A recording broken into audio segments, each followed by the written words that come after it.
नमस्कार दोस्तों, स्वागत है आपका एक बार फिर से अपने YouTube channel tricky engineers academy में। जैसा कि आप सभी को पता है, हमने लास्ट क्लास में एमसीक्यूज करे थे, उसी की सेकंड सीरीज़ है। उस दिन हमने फ्लूइड मैकेनिक्स को लिया था, आज हमने लिया है सॉइल मैकेनिक्स को। तो आज हम सॉइल मैकेनिक्स के क्वेश्चन करने वाले हैं और क्वेश्चन का लेवल ईजी लेवल रहने वाला है। जैसा कि आप सभी को पता है, हमने इसको 3 पार्ट में डिवाइड करा था: ईजी लेवल, मॉडरेट लेवल और हार्ड लेवल। तो इजी क्वेश्चन वो थे जो 95% बच्चे जो इसको इजीली कर पाए, और मॉडरेट वाले क्वेश्चन वो होंगे जिसको 70 to 75% बच्चे इजीली कर सकते हैं। और हार्ड क्वेश्चन मैंने आपको बोला था, आप हमारे जो टेलीग्राम चैनल है उस पर सेंड करिए, तो जैसे आपके हार्ड क्वेश्चन आने लगेंगे फिर उसी हिसाब से हम हार्ड क्वेश्चन के ऊपर भी वीडियो बनाने लगेंगे। तो चलिए स्टार्ट करते हैं बिना किसी देरी के आज का टॉपिक। तो सबसे पहला क्वेश्चन है आज का, विच soil is transported by gravity. Gravity से कौन सी सॉइल ट्रांसपोर्ट होती है, यानी कि तो आपके ऑप्शन है loess soil, till soil, alluvial soil और टालुस सॉइल। तो जैसे लुईस सॉइल को तो आपको पता है ये क्या है, विंड से डिपॉजिट होती है, मतलब कि हवा के थ्रू आती है। इसी को हम क्या बोलते हैं, कोलैप्सिबल सॉइल भी बोलते हैं। और जो टिल है, और इसका इसी से मिलती जुलती एक ड्रिफ्ट होती है जो किसके कारण होती है, ग्लेशियर के कारण होती है। और एलुवियल सॉइल किसकी, रिवर के कारण बनती है। और जो टालुस सॉइल होती है ये किससे ट्रांसपोर्ट होती है, ग्रेविटी के कारण ट्रांसपोर्ट होती है। तो जो हमारा राइट आंसर हो जाएगा वो क्या हो जाएगा, टालुस सॉइल। ठीक है, तो इसमें लिखने की जरूरत नहीं है, चलो लिख लेते हैं। लुईस क्या है, ये विंड से आती है, और इसको क्या बोलते हैं, कोलैप्सिबल सॉइल। Collapsible soil. और जो टिल है वो क्या है हमारी, ये ग्लेशियर से आती है, ग्लेशियर डिपॉजिट के थ्रू बनती है। और इसको हम क्या बोलते हैं, इसको ड्रिफ्ट सॉइल भी बोलते हैं। ड्रिफ्ट सॉइल हल्की सी अलग होती है, लेकिन मतलब बोल सकते हैं कॉमन टर्म में। एलुवियल सॉइल कौन सी होती है हमारी, एलुवियल सॉइल वो होती है जो रिवर के बेड के कारण बनती है, रिवर बेड के कारण बनती है। और जो टालुस है ये हमारी ग्रेविटी वाली हो गई। तो ये क्वेश्चन पूछा गया था, राइट आंसर क्या हो जाएगा हमारा, ऑप्शन डी हो जाएगा। चलते हैं नेक्स्ट क्वेश्चन की तरफ। तो नेक्स्ट क्वेश्चन है हमारा, the soil transported by wind is called. अब यहाँ पे ऑप्शन थोड़े अलग हैं, aeolian soil, marine soil, alluvial soil और लेगेस्ट्रेन सॉइल। तो यहाँ पे विंड के कारण कौन सी सॉइल में थी, एल्वियन सॉइल। ये भी किससे, विंड के थ्रू डिपॉजिट होती है। और लुईस सॉइल भी हमारी विंड के थ्रू डिपॉजिट होती है। अलग अलग सॉइल हैं लेकिन दोनों विंड के थ्रू डिपॉजिट होती हैं, यानी कि ट्रांसपोर्ट भी विंड के थ्रू होती है। ठीक है, तो मरीन सॉइल, मरीन सॉइल किसके कारण होती है आपको पता ही है, नाम से ही पता चल रहा है, सी वाटर के थ्रू।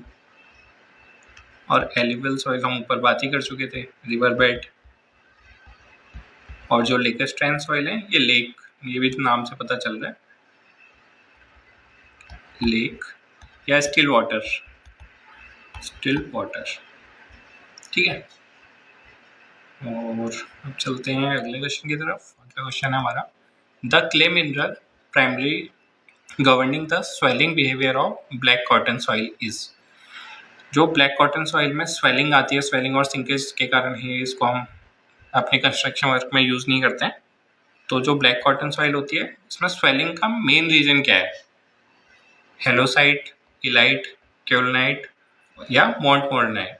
तो इसका राइट आंसर है हमारा मोंटमोरनाइट। तो ये सारे क्या है, हमारे क्ले मिनरल्स हैं। तो क्ले मिनरल्स में इन कौन से क्ले मिनरल रिस्पॉन्सिबल है किसके लिए, स्वेलिंग बिहेवियर के लिए। तो जो हमारा मोंटमोरनाइट है ये हमारा स्वेलिंग करता है, most common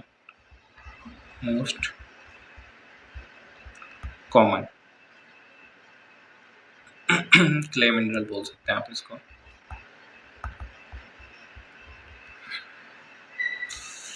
expensive clay soils. ठीक है, बाकी ऐसा कोई लिखने की जरूरत नहीं थी, चलो ठीक है। Which of the geological cycle for the formation of soil. जो हमारा जियोलॉजिकल साइकिल है का क्या फॉर्मेशन होता है, पहले कौन सा होता है, ट्रांसपोर्टेशन होता है, अपहीवल होता है, वेदरिंग होती है या डिपोजिशन होता है। तो इसका सही सीक्वेंस क्या है हमारा, सबसे पहले हमारी वेदरिंग होगी, फिर ट्रांसपोर्टेशन होगा, फिर वो कहीं पे डिपोजिशन हो, फिर डिपोजिशन अपहीवल होगा। अपहीवल मतलब कि जैसे बहुत सारे जो सॉइल हुई वो डिपॉजिट हुई, वो एक ही जगह पे बहुत सारी सॉइल डिपॉजिट हो गई है, वो एक पहाड़ का रूप ले लिया उसने, तो उसको हम अपहीवल बोल देते हैं। ठीक है, तो आपका राइट आंसर क्या हो जाएगा, ऑप्शन बी। पहले वेदरिंग हुई, फिर ट्रांसपोर्टेशन हुआ, ट्रांसपोर्ट होके क्या हुआ, डिपोजिशन हुआ, फिर अपहीवल। तो ऐसे करके ये आपका राइट आंसर हो जाएगा। अब चलते हैं नेक्स्ट क्वेश्चन की तरफ। Inorganic clays have specific gravity usually between following range. क्या रेंज रहती है इनऑर्गेनिक क्लेस की, तो ये रेंज रहती है हमारी 2.7 से 2.8। तो आपने पढ़ा होगा जो इनऑर्गेनिक सॉइल होती हैं, इनऑर्गेनिक सॉइल्स की स्पेसिफिक ग्रेविटी की रेंज कितनी होती है, 2.6 टू 2.75, ऐसा कुछ पढ़ा होगा आपने। और जो ऑर्गेनिक सॉइल की रेंज कितनी होती है, 1.2 से 1.4। ठीक है, तो ये हमारा राइट आंसर हो जाएगा। अब चलते हैं नेक्स्ट क्वेश्चन की तरफ, वो है हमारा which of the following gives the correct decreasing order of the densities of a soil sample. तो करेक्ट सीक्वेंस बताना है आपको डिक्रीजिंग ऑर्डर में। ठीक है, कि मतलब बहुत सारी डेंसिटीज दे रखी हैं आपको, saturated density, submerged density, wet और ड्राई। तो इनका जो यूनिट वेट है उसके हिसाब से आपको क्या करना है, डिक्रीजिंग ऑर्डर में इसको सेट करना है। तो अगर मैं बात करूं तो पहले सबसे ज़्यादा डेंसिटी किसकी होती है, सॉलिड्स की होती है। ठीक है, फिर उसके बाद बात करें फिर किसकी होती है, सैचुरेटेड हो गई। फिर उसके बाद बल्क डेंसिटी हो गई, गामा बल्क यूनिट वेट हो गया। फिर उसके बाद ड्राई यूनिट वेट हो गया। फिर उसके बाद submerged unit weight, gamma submerged की सबसे लास्ट में होती है, सॉलिड की सबसे ज़्यादा होगी। ये हमारा सॉलिड है, ये सैचुरेटेड सॉइल हो गई, बल्क यूनिट वेट हो गया, ये ड्राई यूनिट वेट हो गया, और ये सबमर्ज्ड यूनिट वेट। ठीक है, तो हमारा राइट आंसर क्या हो जाएगा, पहले सैचुरेटेड, फिर बल्क या वेट भी बोल सकते हैं इसको, फिर ड्राई, फिर सबमर्ज्ड। तो हमारा ऑप्शन हो गया, हमारा ऑप्शन सी करेक्ट हो जाएगा, सॉरी ऑप्शन सी करेक्ट हो जाएगा। ठीक है, अब चलते हैं नेक्स्ट क्वेश्चन की तरफ। Loom is the mixture of, loom soil जो होती है वो किसका मिक्सचर होती है, ये मिक्सचर होती है, पहले ऑप्शन पढ़ लेते हैं, silt and clay, sand and clay, clay and organic matter, sand, silt and clay. तो जो लूम सॉइल होती है वो किसका मिक्सचर होती है, सैंड, सिल्ट और क्ले का। और जो कोई भी इनमें से कोई भी जो टर्म है, यानी कि सैंड हो गया, सिल्ट हो गया और क्ले हो गया, कोई भी 50% से ज़्यादा नहीं होना चाहिए। ठीक है, तो ये आपको याद रखना है लूम सॉइल में, बाकी तो कुछ है नहीं ऐसा। अब चलते हैं नेक्स्ट क्वेश्चन की तरफ, वो है हमारा अ soil sample has a porosity of 30%, calculate void ratio. आपको यहाँ पे पोरोसिटी दे दी है और आपको वॉइड रेशियो कैलकुलेट करना है। तो आपको फॉर्मूला पता है कि वॉइड रेशियो का फॉर्मूला क्या होता है, E equal to n/1 minus n, और अगर पोरोसिटी का फॉर्मूला पूछा जाए तो क्या होता है, E/1 प्लस E। ये तो आपको याद ही होगा। तो अब यहाँ से कैलकुलेट कर लेंगे, 30% यानी कि 0.3 और 1 माइनस 0.3 यानी कि 0.7, तो ये 3/7 हो गया। 7 चक्को 28 यानी कि 0.4 समथिंग आएगा। तो ऑप्शन के मैंने आपको बोला पूरी कैलकुलेशन नहीं करनी है, आपने ऑप्शन देखना है कि ऑप्शन में बहुत दूर दूर है, तो 4.4 समथिंग आएगा। तो यहाँ पे हमारा ऑप्शन क्या हो जाएगा, 0.428 हो जाएगा। अब आप इसको कैलकुलेट करेंगे तब भी आपका 0.428 ही आएगा, लेकिन आपको इसको कैलकुलेट करने की ज़रूरत ही नहीं है। जब आपको 0.4 दिख गया है तो आपको टाइम वेस्ट नहीं करना है, क्योंकि एग्ज़ाम में सबसे ज़्यादा मायने क्या रखता है, हमारा टाइम रहता है। तो इस तरीके से हमारी प्रैक्टिस हो जाएगी, फिर आपको ईजिली कर पाएंगे जितने भी क्वेश्चन होंगे। जैसे हम इस क्वेश्चन में देखते हैं, अ soil deposit having water content 15%, specific gravity 2.5, void ratio 0.5 और calculate the degree of saturation. यहाँ पे क्या पूछा गया है, सैचुरेशन की डिग्री ऑफ सैचुरेशन, एस की वैल्यू पूछी गई है, डब्ल्यू दे रखा है आपको, जी दे रखा है, ई दे रखा है। तो आपको यहाँ पे कौन सा फॉर्मूला करना है, सहवाग वाला फॉर्मूला पुट करना है, S E equal to W G. ये तो सभी को याद ही रहता है सहवाग वाला फॉर्मूला। तो हमें क्या कैलकुलेट करना है, एस कैलकुलेट करना है, डब्ल्यू की वैल्यू कितनी वाटर कंटेंट की 0.15 15 और स्पेसिफिक ग्रेविटी में 2.5 दे रखी है और वॉइड रेशियो हमें ई की वैल्यू कितनी दे रखी है 0.5। ठीक है, अब मैंने फिर से वही कहूँगा, जैसे ऑप्शन देख पा रहे हैं तो ऑप्शन क्या है, सब अलग अलग हैं, बहुत दूर दूर हैं, तो इसमें भी आप पॉइंट को छोड़ दीजिए, सीधे काटिए, 5 दिया 15, 25 दिया 75, तो ये कितना हो जाएगा 75%। पॉइंट में भी निकालेंगे, पॉइंट में भी निकाल सकते हैं, बस आपका टाइम वेस्ट होगा, तो आपका सीधे राइट आंसर क्या हो जाएगा 75%। ठीक है, अब चलते हैं नेक्स्ट क्वेश्चन की तरफ। A sticky plastic dark coloured clay is defined as marl, gumbo, peat या मक। इनमें से कौन सी सॉइल होती है, ये होती है हमारी गम्बो सॉइल। तो गम्बो सॉइल क्या है हमारी, sticky plastic and dark colour clay. इसमें थोड़े बहुत सैंड के पार्टिकल भी होते हैं, लेकिन जो मेन होता है हमारा वो क्ले ही होती है। ठीक है, अब बात करें पीट। पीट सॉइल के बारे में आपने पढ़ा होगा कि क्या होती है, हाई ऑर्गेनिक सॉइल होती है, लिख लेते हैं, हाई ऑर्गेनिक सॉइल होती है। और इसमें क्या होता है, डिकम्पोजिशन वाले वेजिटेटिव मैटर से मिलके बनी होती है। आपने पढ़ा होगा कि जब ऑक्सीजन की अपसेंस, बहुत कम ऑक्सीजन होती है, जैसे एनारोबिक कंडीशन बोल सकते हैं आप एक हिसाब से, वहाँ पे जो वेजिटेटिव मैटर होता है डिकम्पोज होते रहते हैं, उससे जो सॉइल बनती है हमारी पीट सॉइल होती है। तो लिखने की ज़्यादा ज़रूरत है नहीं, बाकी आप समझ ही गए होंगे। चलो लिख ही लेते हैं, decomposed vegetative matter, vegetative matter. ठीक है, और जो हमारी मक सॉइल होती है, ये क्या होती है, ऑर्गेनिक सॉइल और ब्लैक डिकम्पोज्ड ऑर्गेनिक मैटर का मिक्सचर होती है ना, मिक्सचर ऑफ ऑर्गेनिक सॉइल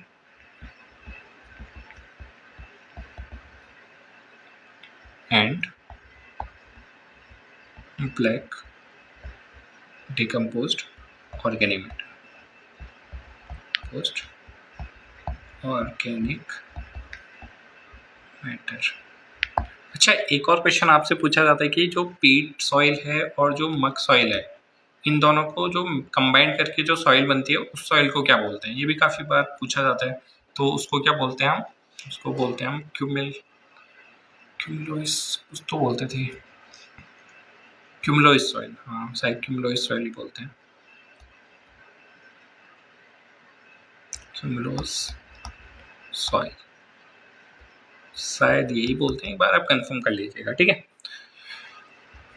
अब चलते हैं नेक्स्ट क्वेश्चन की तरफ।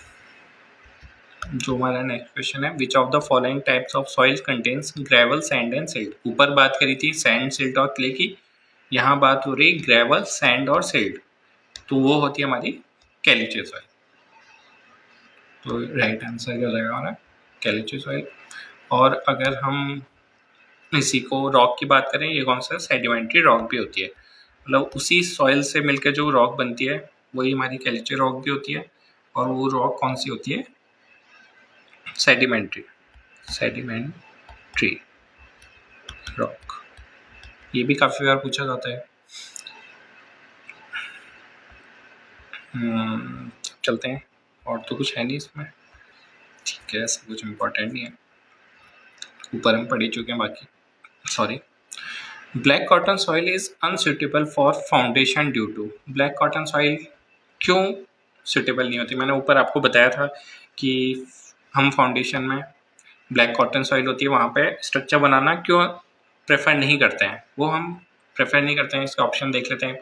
It's particle are cohesive, its permeability is uncertain, its low bearing capacity, it undergoes volumetric change with moisture. हाँ, ये हमारा राइट आंसर हो जाएगा, क्योंकि जब ऐसे मॉइस्चर आता है ब्लैक कॉटन सॉइल में तो बहुत ही वॉल्यूमेट्रिक चेंज, मतलब एक्सपेंड करेगी, फिर कॉन्ट्रैक्ट होगी, फिर एक्सपेंड, फिर कॉन्ट्रैक्ट, ऐसे बहुत सारे होते हैं। तो हम कोशिश करते हैं कि ब्लैक कॉटन सॉइल में हम कंस्ट्रक्ट ना करें। बाकी हम अंडर रिम पाइल का यूज़ करते हैं, ऐसे आप पढ़ेंगे आगे वाले उसमें। तो इसका हमारा राइट आंसर क्या हो जाएगा, it undergoes volumetric change with moisture.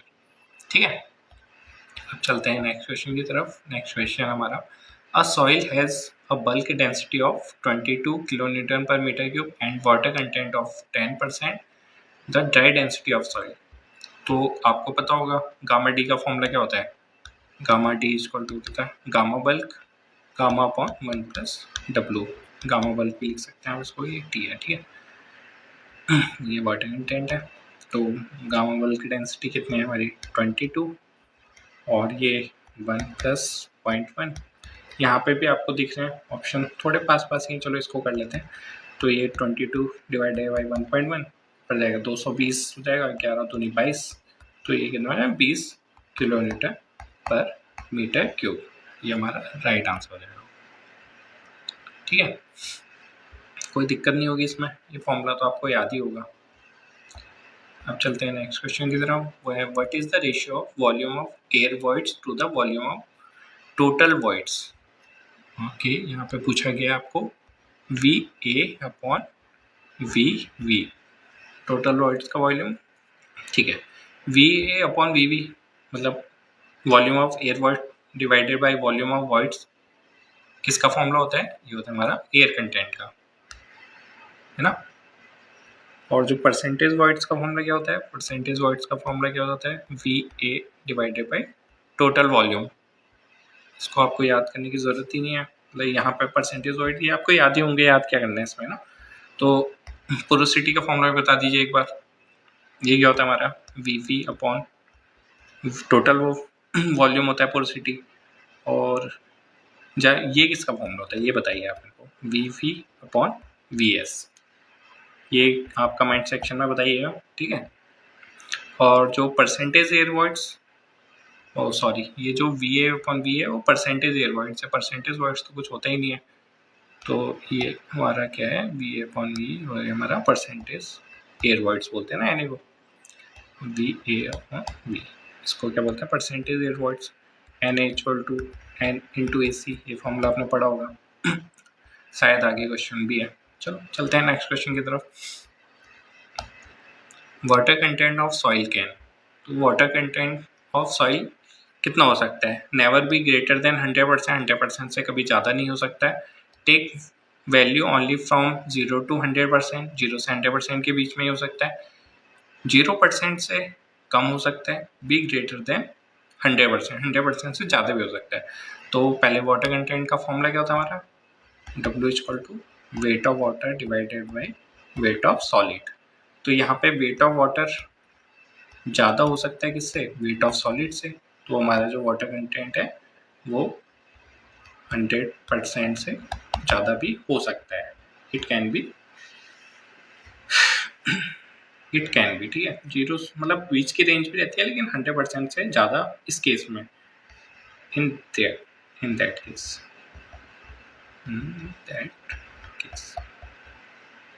तो यहाँ पे इक्वल टू वाला भी हटा लेते हैं, फिर तो इन ऊपर वाले केस की बात कर रहे हैं। ठीक है, तो हमारा जो राइट आंसर हो जाएगा वो क्या हो जाएगा, बी ग्रेटर देन 100%, 100% से ज़्यादा हो सकता है। अब चलते हैं नेक्स्ट क्वेश्चन की तरफ। हाँ, इसी की बात कर रहा था मैं आपसे। The relation between percentage air voids, air content and porosity, इनमें क्या रिलेशन है, परसेंटेज एयर वॉइड यानी कि एन एयर कंटेंट AC और पोरोसिटी N। तो ये आपका फॉर्मूला याद ही होगा, N equal to N into A C, N A R है, N A N into A, ऐसे करके भी याद करा ही होगा आपने, जैसे भी करा होगा आपको याद ही होगा ये फॉर्मूला। तो N equal to N into A C. ठीक है, अब चलते हैं नेक्स्ट क्वेश्चन की तरफ।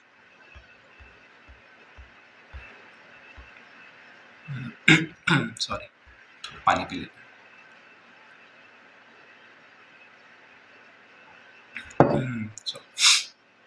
अगला क्वेश्चन है, a moist sample of soil weight 34 gram in content in a container with lid. जो मॉइस्ट सैंपल है उसका वेट 34 ग्राम है, और किसको मिला के, कंटेनर विथ लीड को मिला के, ठीक है। The container with lid weighs 24 gram, जो कंटेनर और लीड का वेट है वो कितना है, 24 ग्राम है। Oven dry wait of container with sample is 32 ग्राम, जो ओवन ड्राई वेट है किसका, जो 34 ग्राम था, अगर उसको हमने ओवन ड्राई कर दिया जो कंटेनर के साथ है, ठीक है, weight of container with sample, तो ये 32 ग्राम है। तो water content of soil is given as, तो वाटर कंटेंट ऑफ सॉइल निकालना है आपको। वाटर कंटेंट ऑफ सॉइल क्या होता है, WW wait of water upon weight of solid, ये हम ऊपर पढ़ चुके हैं। तो वेट ऑफ वाटर कैसे निकालेंगे, तो यहाँ पे 32 ग्राम है ओवन ड्राई का, और वैसे मॉइस्ट सॉइल का कितना है 34 ग्राम, तो यानी कि वैसे आप पता कर सकते हैं 34 माइनस 32, सीधे भी तो लिख सकते थे आप। वेट ऑफ सॉलिड कैसे निकालेंगे आप, अब वेट ऑफ सॉलिड निकालने के लिए the container with lead, container with lead का वेट कितना है 24 ग्राम। यहाँ वेट ऑफ सॉलिड की बात हो रही है, टोटल वेट की बात नहीं हो रही, ठीक है।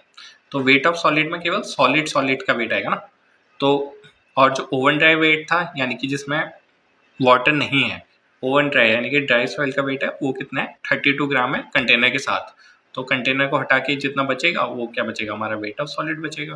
तो हम यहाँ पे क्या करेंगे 32 ग्राम माइनस 24 ग्राम, 32 माइनस 24। आपको याद रखना है यहाँ पे 34 माइनस 24 नहीं करना है, क्योंकि यहाँ पे मॉइस्ट सैंपल का है ना, तो यहाँ पे वेट ऑफ सॉलिड पूछा हुआ है, मॉइस्ट सैंपल का वेट नहीं लेना है आपने, ठीक है।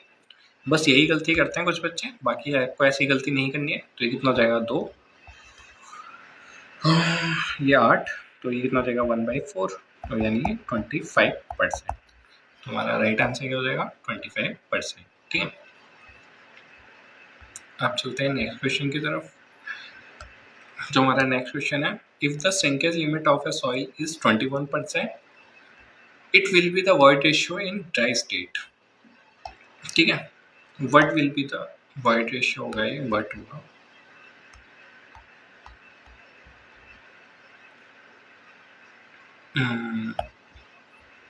ठीक है। अब आपको श्रिंकेज लिमिट, आपको पता है कि जब श्रिंकेज लिमिट की बात होती है तो श्रिंकेज लिमिट में हमारी जो एस की वैल्यू यानी कि डिग्री ऑफ सैचुरेशन की वैल्यू होती है वो 1 होती है। ये आपको पता होगा एस इक्वल टू 1 व्हेन जब श्रिंकेज लिमिट की बात की जाती है ना। बहुत ही नॉर्मल क्वेश्चन है, काफ़ी बार पूछा भी जाता है, तो आपको पता ही होगा। वॉइड रेशियो निकालने हमें जी की वैल्यू दे रखी है, यहाँ पे भी सहवाग वाला ही फॉर्मूला लगेगा, S E equal to W G. यहाँ पे एस तो 1 हो गया, ई निकालना है, डब्ल्यू कितना है हमारा, वाटर कंटेंट हमें 21% दे रखा है, ये 0.21, और जी की वैल्यू 2.7 है ना। अब आप देख पा रहे हैं यहाँ पे भी क्या देखना है आपने, सबसे पहले ऑप्शन चेक करना है, ऑप्शन क्या है, सब दूर दूर है, 0.79, 0.57, 0.35 और 0.45।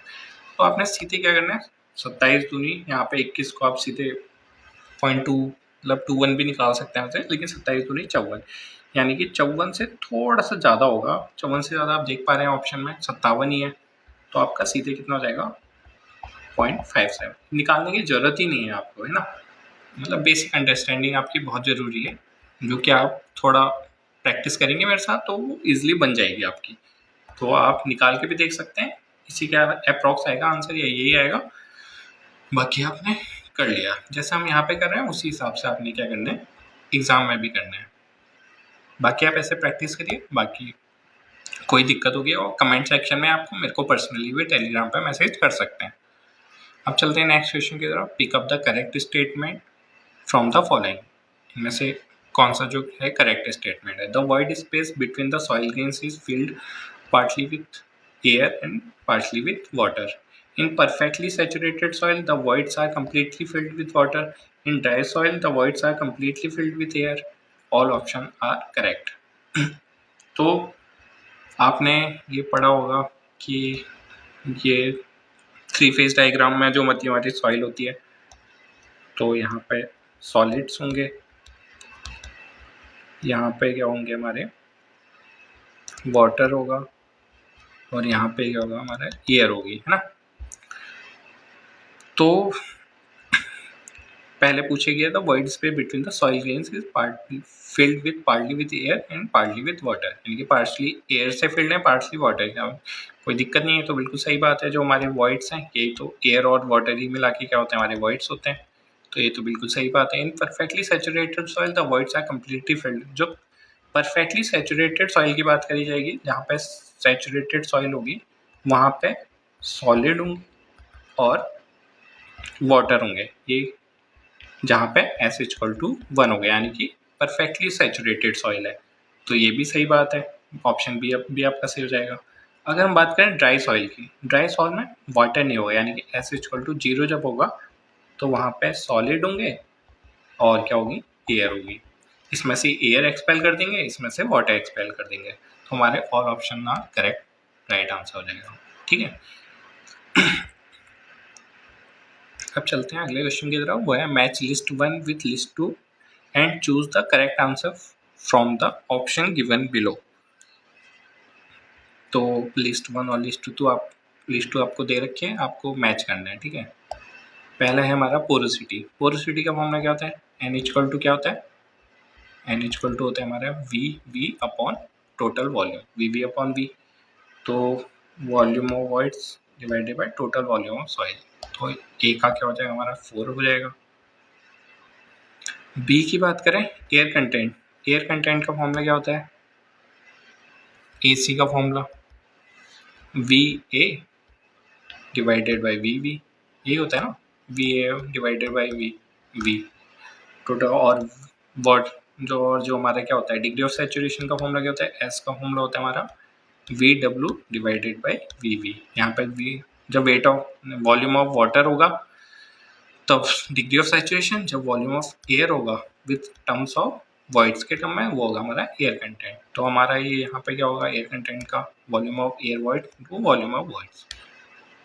ठीक है, यहाँ पे भी कोई दिक्कत नहीं है। फिर वाटर कंटेंट का फॉर्मूला डब्ल्यू हम बहुत बार पढ़ चुके हैं अभी ऊपर ही, तो वो क्या होता है हमारा वाटर कंटेंट का डब्ल्यू डब्ल्यू WS, यानी wait of water divided by volume weight of solid.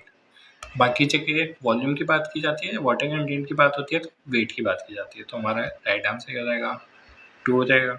Specific gravity unit weight of soil solid divided by unit weight of water, यानी कि स्टैंडर्ड लेते हैं, नीचे जो डिनोमिनेटर में होता है वो वाटर ही होता है हमारा, तो gamma S divided by gamma W, ये क्या होता है हमारा वाटर स्पेसिफिक ग्रेविटी। तो स्पेसिफिक ग्रेविटी डी का हमारा 3 हो जाएगा, ए का 4। देखा, आपको कुछ करना ही नहीं, जब आपको पहला ही आ गया और ए का 4 सिर्फ एक उसमें है तो आपका राइट आंसर डी हो जाएगा। 4 1 3 2 4 1 2 3 हो रहा है हमारे इसमें, तो 2 3 है। ओके ठीक है, तो ये हमारा राइट आंसर हो जाएगा। आपको निकालना ही नहीं है, जैसे आप एग्जाम में कर रहे हैं तो आपको पूरा चारों ऑप्शन देखनी नहीं है। पहले आपने देखा पोरोसिटी का क्या है, volume of voids divided by total volume soil, A का 4 हो रहा है, ऑप्शन देखा ए का 4 सिर्फ एक में, तो सीधे आपको टिक कर देना है, आगे देखना ही नहीं है। अगर जैसे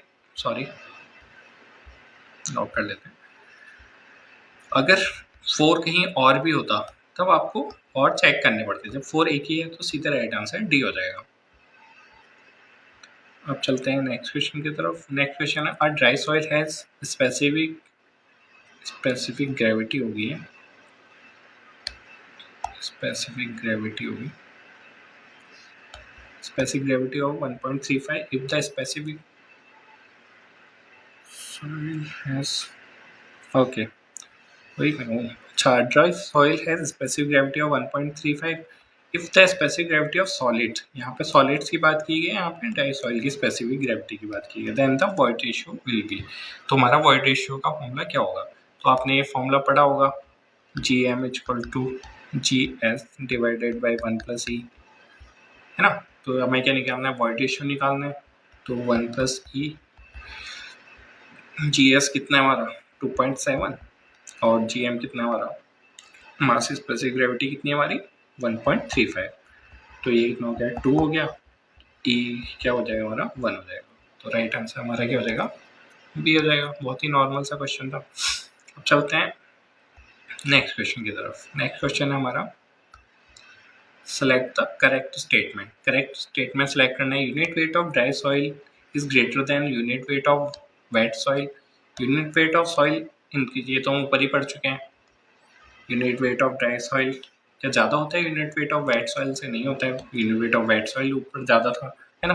तो ये तो ऑप्शन गलत हो गया। Unit weight of soil increases due to submergence in water. Unit weight of soil decreases due to submergence. जैसे ऐसे दो कॉन्ट्राडिक्ट वाली बातें आ गई, तो इनमें से ही कुछ सही होगा। अब आपने ये वाला फॉर्मूला पढ़ा होगा, गामा सबमर्ज का फॉर्मूला क्या पढ़े हैं आपने? गामा सबमर्ज का फॉर्मूला क्या होता है? Gamma saturated minus gamma W, है ना, ये आपने पढ़ा हुआ है। तो आप देख पा रहे हैं गामा सबमर्ज्ड के लिए हमने वेट ऑफ वाटर को, यूनिट वेट ऑफ वाटर को माइनस करा है। ये इसके कारण बॉइंग फोर्स जो लगता है ऊपर, उसके कारण ये माइनस हो जाते हैं, आपने पढ़ा होगा ये। तो यहाँ पे क्या होगा? Unit weight of soil decreases, तो जो हमारा डिक्रीज करता है, इंक्रीज नहीं कर रहा है ना, माइनस है। और ये गामा डब्ल्यू की वैल्यू हमेशा 9.81 ऐसे करके आपने पढ़ी होगी, किलोमीटर पर मीटर क्यूब। तो हमारा ऐसा है नहीं कि वो माइनस में जाएगी कभी गामा डब्ल्यू। तो हमारा राइट आंसर क्या हो जाएगा? ऑप्शन सी हो जाएगा। अब चलते हैं नेक्स्ट क्वेश्चन की तरफ। बस 2-3 ही क्वेश्चन बचे हैं। The relative density percentage of soil which is loose in nature. Relative density की बात करेंगे और लूज इन नेचर, तो आपको क्या याद रखना है? आपको याद होगा शायद, बहुत ही नॉर्मल सा हुआ है। पहले बात करते हैं रिलेटिव डेंसिटी को हम किससे दिखाते हैं? आईडी से दिखाते हैं, है ना। आईडी का फॉर्मूला क्या होता है? E max minus E divided by E max minus E minimum, है ना, आपने ये पढ़ा होगा। ई मैक्स कब होता है? जब लूजेस्ट स्टेट होती है, loosest state, void ratio in loosest state, E minimum, void ratio in densest state, densest state। तो ये आपको याद होगा, और साथ ही में आपको वो टेबल भी याद होगी, है ना। जब आईडी हमारा 0 से 15% होता है, फिर क्या होता है? 15 से 35%, फिर 35 से 65%, 65 से 85%, और 85 से 100%, है ना। आईडी की वैल्यू आपको पता है 0 से 1 के बीच में ही होती है। जो रिलेटिव डेंसिटी की वैल्यू, पहले 15 का गैप, फिर 20 का गैप, फिर 30 का गैप, फिर यहाँ पे 20, फिर 15, 15, 20, फिर 30, फिर 20, फिर 15। आपको बस वही याद रखना होता है, 15, 20, फिर 30, मतलब जितना ये दोनों वो सिमिलर है ना। 15, 20, 30, 15, 20, ऊपर से भी नीचे से भी। और जो 0 से 15 वो क्या होता है? हमारा वेरी लूज होता है, आपको याद होगा, वेरी लूज, फिर लूज, फिर मीडियम, मीडियम डेंस, फिर डेंस, फिर वेरी डेंस, है ना। तो यहाँ पे क्या पूछा हुआ है? Loose in nature. लूज का पूछा गया, यानी कि 15 से 35%। तो हमारा ऑप्शन क्या हो जाएगा? ऑप्शन सी हमारा राइट आंसर हो जाएगा। अब चलते हैं नेक्स्ट क्वेश्चन की तरफ। नेक्स्ट क्वेश्चन है हमारा, the commonly used method for quick determination of water content eight field embankment is. जो हमारा मोस्ट कॉमनली मेथड है, जो क्विक सबसे जल्दी वाटर कंटेंट निकाल पाए, वो क्या होता है हमारा?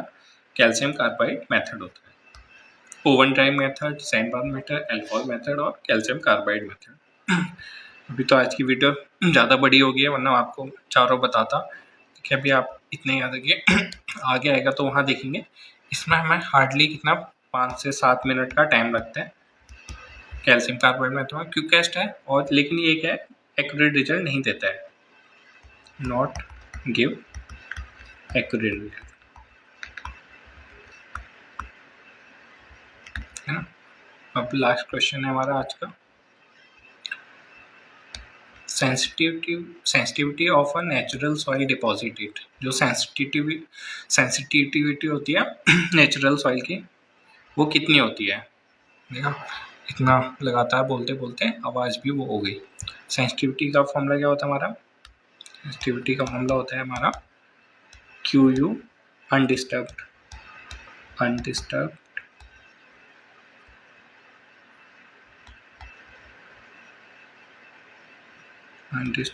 Divided by QU remoulded.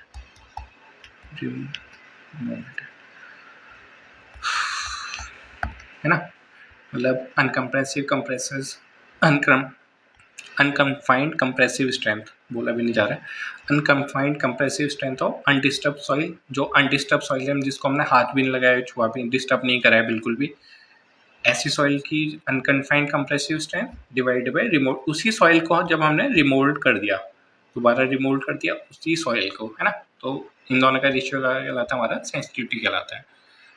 तो ये आपको पता है कि सेंसिटिविटी हमेशा क्या होती है, या तो एक होती है या तो एक से ज़्यादा होती है नॉन नेचुरल सॉइल की। तो हमारा राइट आंसर क्या हो जाएगा, इक्वल टू और मोर देन 1। आपको एक और टेबल थी, याद होगी आपको, चलो कर ही लेते हैं इसको। 1 इनसेंसिटिव, अगर सेंसिटिविटी की वैल्यू 1 है तो वो क्या है, इनसेंसिटिव सॉइल है, इनसेंसिटिव।